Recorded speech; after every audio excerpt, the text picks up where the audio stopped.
नमस्कार, हमारे छत्तीसगढ़ देख रहे हैं आप। मैं हूं आपके साथ भावना त्रिपाठी। छत्तीसगढ़ के पूर्व मुख्यमंत्री भूपेश बघेल ने बिलासपुर नगर निगम के लिए महापौर प्रत्याशी प्रमोद नायक के लिए प्रचार प्रसार किया और 100 ट्रैक्टरों की रैली में ताकत का प्रदर्शन किया। इस दौरान उन्होंने खुद और पदाधिकारियों ने भी ट्रैक्टर चलाया। रैली के बाद संबोधन में प्रत्याशियों के लिए वोट देने की अपील की है।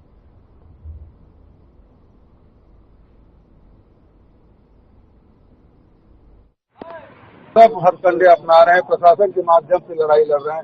वो तो ऐसे भी चुनाव नहीं करा रहे थे, लेकिन बाध्यता थी। विधानसभा में बिल तो पारित कर लिए, लेकिन बिल में राज्यपाल का हस्ताक्षर नहीं हुआ तो मजबूरी में चुनाव करा रहे हैं। डरे हुए हैं, साल भर में कोई काम हुआ नहीं है कहीं भी।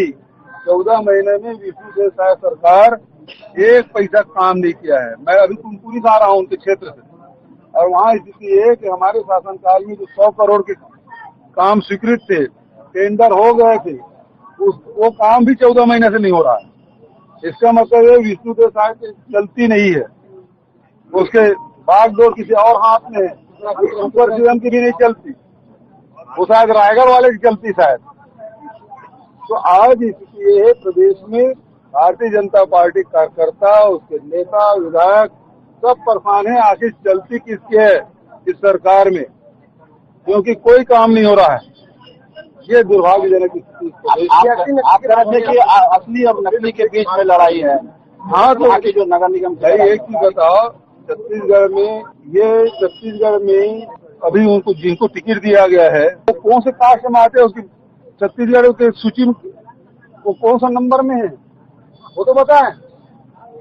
देखिए, छत्तीसगढ़ियों के पिछड़े वर्ग की सूची है, अनुसूचित जाति की सूची है, जनजाति की सूची है। जो दूसरे प्रदेश में है वो अलग प्रदेश में, वहाँ सूची अलग, और इस प्रदेश की सूची अलग है। जो वहाँ पिछड़े हो सकता है यहाँ ना हो, जो यहाँ पिछड़े हो सकता है उड़ीसा में कोई दूसरी जाति के हो, तो अलग वर्ग में आता हो। तो ये स्थिति है। तो आखिर छत्तीसगढ़ में जो पिछड़े वर्ग आता है, हमने तो नहीं सुना था कि कोई एल पद्मजा जो है नाम से कोई व्यक्ति हो वो पिछड़े वर्ग में आता हो। हाँ, वैसी काम होता है जैसे सुकमा में बिना बजट के, बिना टेंडर के पुल बन जाता है। ये वैसी काम होता है ना।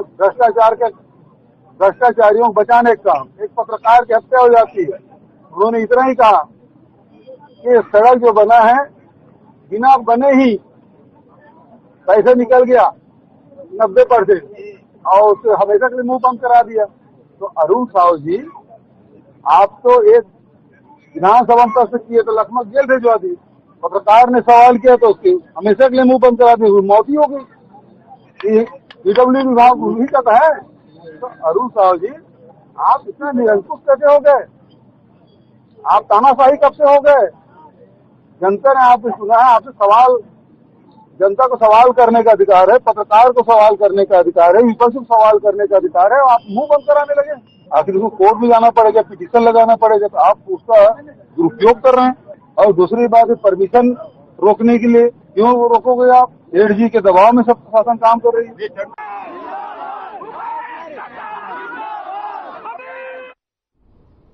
खबर बिलासपुर से है, जहां जिला कांग्रेस कमेटी ने नगर निगम बिलासपुर के लिए घोषणा पत्र जारी किया। पूर्व मंत्री अमरजीत भगत एवं कांग्रेस कमेटी के सभी पदाधिकारी कांग्रेस कार्यालय में जन घोषणा पत्र जारी किया।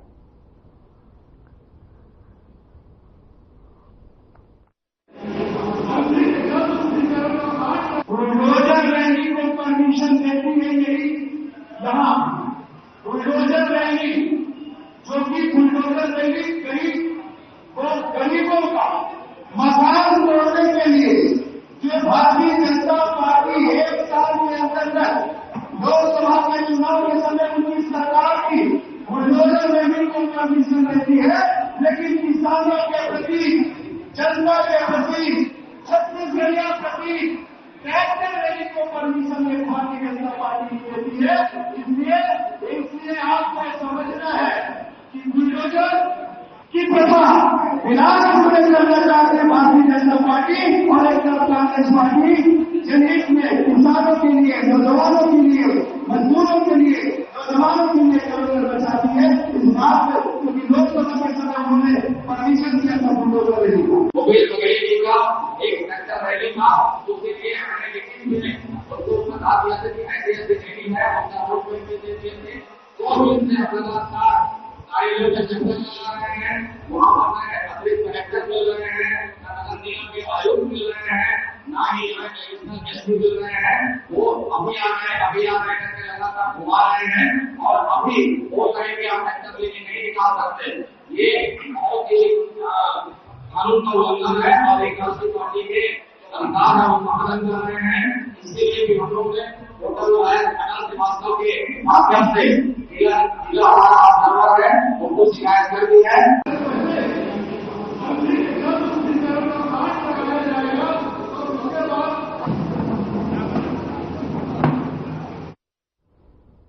बीजेपी के पूर्व मंत्री महेश गागड़ा ने विधायक और सोमलू हेमला पर नक्सली समर्थन होने का आरोप लगाया। वहीं विधायक विक्रम मंडावी ने प्रेस वार्ता कर स्पष्ट किया कि कांग्रेस संविधान और लोकतांत्रिक मूल्यों में विश्वास रखती है। इसके साथ ही उन्होंने बीजेपी नेताओं से सवाल किया कि जब एक गरीब व्यक्ति अपने हक के लिए चुनाव लड़ता है तो बीजेपी उसे नक्सली समर्थक कहती है। वहीं उनसे पूछा कि वो नक्सली समर्थक हैं, इसका कोई सबूत पेश करें। उन्होंने आगे कहा कि बीजेपी की राजनीति गरीबों और वंचितों के खिलाफ है। जब गरीब व्यक्ति अपने अधिकारों के लिए आवाज उठाता है तो उसे बदनाम करने की कोशिश की जाती है। मालूम है पूर्व मंत्री भाजपा नेता महेश गागड़ा एवं भाजपा के जिला अध्यक्ष घासीराम नाग के द्वारा प्रेस वार्ता का आयोजन किया गया था और इस प्रेस वार्ता के साथ ही भाजपा जिला अध्यक्ष घासीराम नाग ने एक पत्र भी कलेक्टर महोदय के नाम से जारी किया, सोशल मीडिया में दिखाया कि वे एक पत्र लिखने के लिए लिखे हैं। ये पत्र शायद कल आप सबको दिखा भी है। ये पत्र भाजपा जिला अध्यक्ष लिखते हैं और इसमें जिस तरीके से वो शब्दों का इस्तेमाल करते हैं और उनका ये कहना कि वर्तमान में जो नगरीय निकाय चुनाव, त्रिस्तरीय पंचायत जो चुनाव हो रहे हैं, उन चुनावों में विधायक विक्रम मंडावी लोगों को डराने का और भयंकृत करने का जैसे शब्दों का इस्तेमाल उन्होंने लिखा और साथ ही कलेक्टर महोदय से आग्रह किया इस पूरे मामले की जांच हो और गंभीरता देते उचित कदम उठाए, आवश्यक कार्रवाई करे और निर्भर रूप से संपन्न हो। जैसे बहुत सारे शब्दों का इस्तेमाल उन्होंने उन पत्रों में लिखा। जब से सोमलू हेमला का चर्चा एक स्वतंत्र उम्मीदवार के रूप में चुनाव लड़ने के लिए शुरुआत दिन से आया, उसके बाद से लगातार कहीं न कहीं किसी न किसी रूप में सोमलू हेमला को चुनाव लड़ने से रोकने के लिए बहुत सारे प्रयास बड़े बड़े रसूखदार व्यक्तियों के द्वारा किया जा रहा है। सबसे पहले तो उन्हें कमजोर बताने का प्रयास किया गया, उन क्षेत्रों में उनके द्वारा लोगों के द्वारा अफवाह फैलाने का काम किया गया कि कैसे लड़ सकता है चुनाव। उसके बावजूद भी वो डिग रहे उसमें। फिर जब फार्म भरने की स्थिति आई, जब ये सोमलू हेमला फार्म लेके हमारे पास आया, जब हम वोटर लिस्ट में नाम ढूंढ रहे तो दिन भर से हम लोगों ने नाम ढूंढा इनका, लेकिन ये दंगलूर का निवासी जब लोकसभा चुनाव में भी मतदान करते हैं, विधानसभा चुनाव में परिवार सहित मतदान करते हैं, बीएलओ पर्ची इनके पास है, परिचय पत्र उनके पास है, उसके बावजूद भी इनका नाम दंगलूर में वोटर लिस्ट में नहीं मिला। आप अनुमान लगा सकते हैं कि लोग किस स्तर के सोच के साथ कुछ लोग आगे बढ़ रहे हैं सोमलू हेमला को लेकर। फिर जब हमने इस बात को लेकर कलेक्टर महोदय से अवगत कराया कि सोमलू हेमला का नाम वहां पर नहीं मिल रहा है, बीएलओ पर्ची और तमाम आपत्ति हमने दर्ज कराया, तो रात लगभग 9 बजे मैं भी वहां पर मौजूद था कलेक्ट्रेट निर्वाचन शाखा में। फिर हमको इनका नाम, इनकी पत्नी का नाम और इनका नाम और इनके साथ साथ इनके पूरे समर्थक या इनके पूरे कोंडापाड़ा के लोगों का 102 लोगों का नाम गोंदला पंचायत में मिलता है। गोंदला पंचायत में अब सोचिए, कोई एक व्यक्ति लोकसभा विधानसभा में उससे पहले लगातार वोट देते आ रहा है, उस दंगलूर जहां पर मेन रोड में उसका घर है वहां पे वोट देते आया, बीएलओ पर्ची इसके पास है, उसके बाद उसका नाम कैसे दंगलूर से गायब होना और लास्ट में वहां मिलना जब हम दवा बनाते हैं, तो ये भी सोचने वाली बात है। और आज भी लगातार कुछ और भी बातें हैं जिनको मैं खुलासा अभी नहीं करूंगा, कुछ प्रमाणित दस्तावेज के साथ, कुछ तथ्यों के साथ कुछ दिन में मैं बहुत जल्दी करने वाला, हम सब करेंगे कि कैसे सोमलू हेमला को कौन कौन लोग दवा बना रहे हैं, किस स्तर में दवा बना रहे हैं, उसमें कितने लोग शामिल हैं, इन सभी बातों पर खुलासा हम बहुत जल्दी आप सबके बीच में हमारे साथियों के साथ करेंगे। चुनाव में लोगों को कैसे मैं बयादोन कर रहा हूं, कैसे मैं भयंकृत कर रहा हूं, कैसे मैं डरा रहा हूं, इसके बारे में थोड़ा भाजपा के नेता प्रमाणित तौर पर तथ्यों के साथ जनता के बीच बताएं या इन बातों को सार्वजनिक करें कि आपने जो आरोप मुझ पर लगाया, विधायक विक्रम मंडावी पर लगाया कि नगरीय निकाय एवं त्रिस्तरीय पंचायत चुनाव को लेकर मैं लोगों को किसी को डरा रहा हूं, धमका रहा हूं या भयंकृत जैसे बयादोन भयंकृत शब्दों का उन्होंने इस्तेमाल किया वो कर रहा हूं। अगर उनके पास इस मामले को लेकर कोई भी प्रमाणित दस्तावेज या साक्ष्य मौजूद हैं तो उसे सार्वजनिक करें। ये मैं इस प्रेस के माध्यम से मैं कहना चाहता हूं। लेकिन जहां तक हमारी जानकारी है, वर्तमान में जिस तरीके से भारतीय जनता पार्टी बीजापुर में उनके नेता के बीच में आपसी मनमुटाव।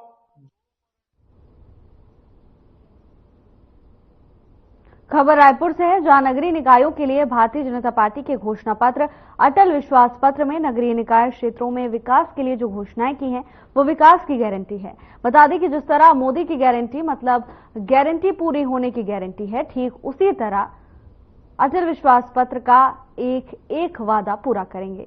उन्होंने कहा कि यह हमारी गारंटी है, इसीलिए कोरबा सहित प्रदेश के सभी नगरीय निकायों में ट्रिपल इंजन की सरकार बनाना है। बता दें कि मुख्यमंत्री विष्णुदेव साय ने ऊर्जा नगरी कोरबा के घंटाघर मैदान में आयोजित विशाल आम सभा को संबोधित किया और संबोधित करते हुए उन्होंने ये बातें कही। उन्होंने कहा कि अपने नगरीय निकाय चुनाव प्रचार अभियान की शुरुआत करते हुए उन्होंने जनता से कोरबा शहर के चहुमुखी और निर्बाध विकास के लिए नगर निगम कोरबा की महापौर प्रत्याशी संजू देवी राजपूत और सभी 67 वार्डों के पार्षद पद हेतु बीजेपी प्रत्याशियों को भारी मतों से जिताने का आह्वान किया है। देखिए, मैं सुना भी नहीं हूँ, देखा भी नहीं होगा कि हमको का घोषणा पत्र जारी हुआ तो मंत्री में थे, लेकिन मुझे जो जानकारी है उसके अनुसार जो घोषणा पत्र इन्होंने जारी किया है वो हम लोग का जो अटल विश्वास पत्र है उसी का कॉपी पेस्ट है और नया कुछ उसमें है नहीं। और ये लोग अब कुछ भी करें, जनता का विश्वास खो चुके हैं। इसलिए विधानसभा के चुनाव में भी 5 साल जब इनकी सरकार थी तो कोई घोषणा पूरा नहीं कर पाए। उसके पहले के नगरीय निकाय के चुनाव का भी घोषणा इनका पूरा नहीं हुआ। तो लोग कुछ भी लाएं, कोई भी घोषणा पत्र लाएं, जनता का विश्वास खो चुके हैं। अब वो इनको जनता विश्वास करने वाली नहीं है और जिस तरह से विधानसभा और लोकसभा के चुनाव में भारतीय जनता पार्टी को भूतपूर्व सफलता मिली है, इस तरह से नगरीय निकाय और त्रिस्तरीय पंचायती राज के चुनाव में भी भारतीय जनता पार्टी को सफलता मिली है। बीजेपी कार्यालय में वन मंत्री और बीजेपी जगदलपुर नगरीय निकाय चुनाव संचालक केदार कश्यप ने प्रेस कॉन्फ्रेंस का आयोजन किया और इस दौरान अटल संकल्प पत्र में नगरीय निकाय के लिए घोषणा पत्र के तहत निकाय में सरकार बनने के बाद नगर में किए जाने अपने विकास कार्यों और वादों के विषय में जानकारी साझा की।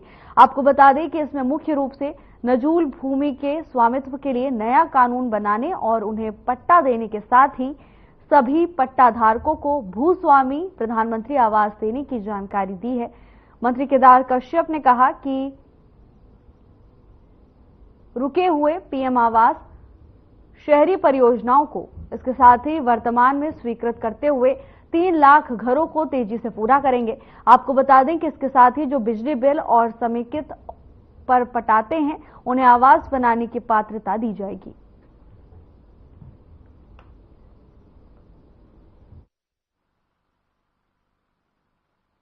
जो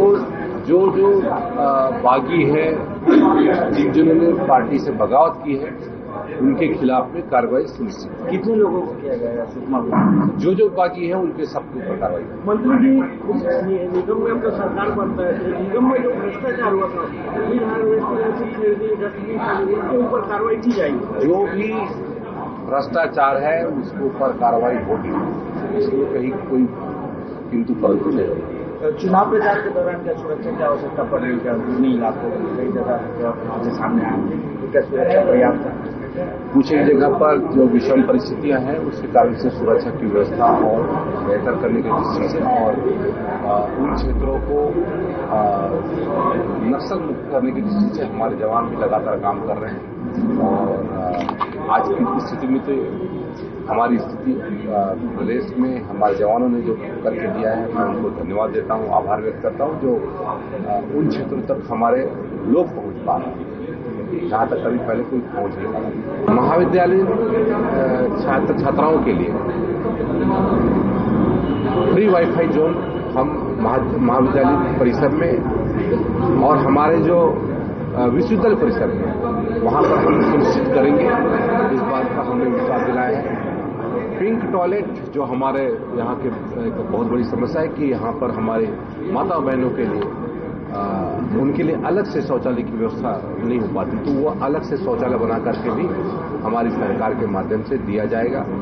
यहाँ तक कि हमारी बेटियां जो क्या होते हैं महाविद्यालय में पढ़ती हैं उनके लिए भी सैनिटरी नैपकिन देने का भी वादा इस हमारे पार्टी के माध्यम से किया गया है। हमारे जो स्ट्रीट वेंडर हैं उनको प्रधानमंत्री स्वनिधि योजना के तहत में 30,000 रुपए तक की सहायता भारतीय जनता पार्टी की सरकार के माध्यम से किया जाएगा।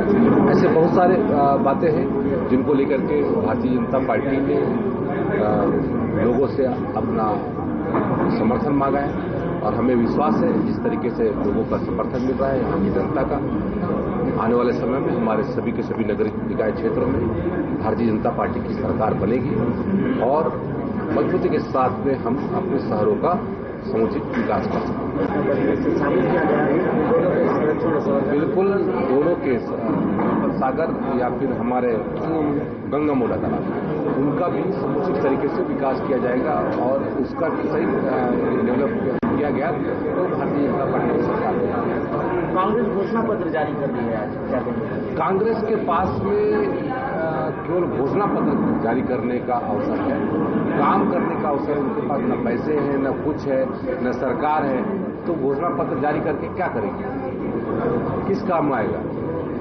जो लोग कहते हैं 5 साल तक केवल झूठ बोलते रहे और जिन लोगों ने सरकार बनने के बाद केवल नाच गा करके अपना पूरा 5 साल का कार्यकाल बिता दिए, आज लगातार जो भ्रष्टाचार कर करके हमारे छत्तीसगढ़ को निचोड़ने का काम किए, हमारे यहाँ का पूरा इसको एटीएम के रूप में सोनिया गांधी और राहुल गांधी हमारे छत्तीसगढ़ का उपयोग किए, क्या उसके लिए माफी मांगने के को लेकर के क्या वो अपने संकल्प पत्र में लाएंगे? इस बात को कहते हैं स्पष्ट करें। जो भ्रष्टाचार किए हैं उसको लेकर के वो माफी मांगेंगे या फिर उनके बारे में कहते हैं वो दस्तावेज उपलब्ध कराएंगे? जो कहते हैं दोषी हैं और जो अंदर हैं उनके बारे में उनका क्या कहना है? इस पर भी कहते हैं कांग्रेस पार्टी को स्पष्ट करना चाहिए, PCC अध्यक्ष को स्पष्ट करना चाहिए। जनता पार्टी ने छत्तीसगढ़ राज्य के निर्माता भारत रत्न पूर्व प्रधानमंत्री स्वर्गीय अटल जी के सपनों के अनुरूप हमारे छत्तीसगढ़ का विकास की दिशा में कदम बढ़ाया और शहरों के व्यवस्थित करने की दृष्टि से यहाँ पे पेयजल, सफाई और अन्य जो सुविधाएं हैं उनको व्यवस्थित तरीके से उपलब्ध कराने की दृष्टि से अटल संकल्प पत्र 3 तारीख को हमारे छत्तीसगढ़ के यशस्वी मुख्यमंत्री श्री विष्णुदेव साय जी, हमारे प्रदेश के अध्यक्ष श्री किरण देव जी के द्वारा रायपुर में की गई। इस संकल्प पत्र में हमने लोगों को विश्वास दिलाया है कि हम नगरीय क्षेत्र में जुटे, उसके साथ साथ हमारे नगरीय क्षेत्रों में जो नजुल जमीन है उस नजुल जमीन में कोई यदि अपना आवास बना कर रह रहा है, कोई समेकित कर अदा कर रहा है, कोई बिजली का बिल अदा कर रहा है, तो उसका आवास, उसकी जमीन की उपलब्धता हम सुनिश्चित करेंगे। उसके साथ साथ हमारे नगरीय क्षेत्र में हम नालंदा परिसर की तर्ज पर हम अध्ययन की दृष्टि से पुस्तकालय का निर्माण कर सकेंगे ताकि हमारे बच्चों को वो सारी सुविधाएं उस लाइब्रेरी के माध्यम से प्राप्त हो सके। बिलासपुर प्रेस क्लब में बहुजन समाज पार्टी द्वारा प्रेस कॉन्फ्रेंस आयोजित की गई, जिसमें बसपा पार्टी ने आरोप लगाते हुए कहा कि छत्तीसगढ़ राज्य में चल रही नगरीय निकाय एवं त्रिस्तरीय पंचायत चुनाव में शासन के द्वारा छत्तीसगढ़ में निवासरत बहुसंख्यक समुदाय पिछड़ा वर्ग को 52% वालों के आरक्षण में भयंकर कटौती करते हुए संवैधानिक प्रदत्त अधिकारियों से वंचित कर असंवैधानिक विधेयक पारित कराकर उसे कानूनी दर्जा देते हुए अभिलंबन चुनाव की घोषणा कर चुनाव आरंभ कर दिया गया है। चल रही स्थानीय नगरीय निकाय एवं त्रिस्तरीय पंचायत चुनाव शासन के द्वारा एक ओर तो छत्तीसगढ़ में निवासरत बहुसंख्यक समुदाय पिछड़ा वर्ग 52% वालों के आरक्षण में भयंकर हकमारी करते हुए संवैधानिक प्रदत्त अधिकारों से वंचित कर असंवैधानिक विधेयक पारित कराकर उसे कानूनी दर्जा देते हुए अविलंब चुनाव की घोषणा कर चुनाव आरंभ करा दिया गया है। हालांकि इस बाबत ओबीसी की विभिन्न संगठनों एवं बहुजन समाज पार्टी के द्वारा छत्तीसगढ़ शासन के इस काले कानून के विरोध में अपने अपने स्तर पर गांव से लेकर राजधानी तक व न्यायालय के माध्यम से विधि संगत विरोध करते चले आ रहे हैं, परंतु शासन अपने जिद पर उतारू है। शासन के इस रवैया से बहुसंख्यक ओबीसी समुदाय के हक अधिकारों पर कटौती करते हुए उसके साथ कुठाराघात किया जा रहा है। आगे इसी परिदृश्य में बिलासपुर नगर पालिक निगम के असली बहुसंख्यक ओबीसी जिन्हें हम डेली प्रत्याशी को माननीय न्यायालय के शरण में जाना पड़ा, जिस मामले पर आज माननीय न्यायालय छत्तीसगढ़ बिलासपुर के समक्ष सुनवाई हेतु नियत है। इसी परिप्रेक्ष्य में हम लोगों ने आज ये बातें आप लोगों के माध्यम से शासन और समाज तक पहुंचाने के लिए ये आप लोगों के बीच में हम लोगों ने अपनी बात रखे हैं। इनके अतिरिक्त कुछ बातें और है,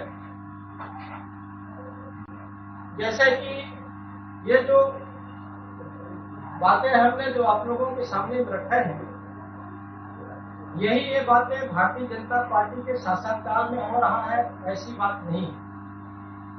ये बहुत सारे सरकारों के शासनकाल में होते रहा है। अगर हम छत्तीसगढ़ बनने के पश्चात की बात अगर हम देखें तो 2015 में कांग्रेस के प्रत्याशी के रूप में बिलासपुर लोकसभा क्षेत्र से चुनाव लड़ने वाली तान्या रागी जी, उनको भी कांग्रेस वालों ने जागीर नगर पालिका में तान्या रागी पांडे के नाम से अध्यक्ष पद पर उन्होंने चुनाव लड़ाने का दावा किया। अन्य राज्य से आयातित परदेशी भारतीय ओबीसी को भाजपा अपने प्रत्याशी बनाकर असली ओबीसी के साथ छलावा किया है। निर्वाचन में भाग लेने वाले प्रत्याशियों को एक दूसरे के द्वारा प्रदत्त नाम निर्देशन पत्रों एवं संलग्न दस्तावेजों को जानने, पढ़ने, अवलोकन करने व उन लोक दस्तावेजों की सत्यापित अभिप्रमाणित प्रतिलिपि प्राप्त करने के अधिकारों से वंचित किया जा रहा है।